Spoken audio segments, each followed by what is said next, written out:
میں نے اپنے ابا جی سے ایک بات سنی تو مجھے بڑی یاد رہ گئی. میرے والد صاحب کہا کرتے تھے پتر دولت مند ہون دی تیری ضرورت ہی نہیں, بہت زیادہ پیسہ ہونا تو اتنا مسئلہ ہی نہیں, بنگلے کار کوٹھیاں بہت ساری چیزیں.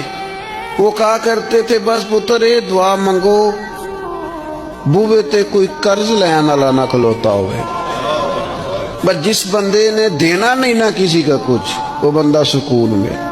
آپ کے ذمہ قرض نہیں, آپ یقین کریں وہ ان کی بات ایسی ذہن پہ بیٹھ گئی کہ واقعی اگر کبھی آپ نے کسی کا کچھ دینا ہو, کیا فرمایا نبی پاک نے, حضور فرماتے مقروض قیدی ہوتا ہے, یہ بیچارہ قیدی ہوتا ہے. فرمایا قرض دینا ہوتا ہے تو لوگ جھوٹ بھی بولتے ہیں, اوپر نیچے پیسے ہے نہیں اور مانگنے والا اصرار کر رہا ہے تو کیا کہا جائے.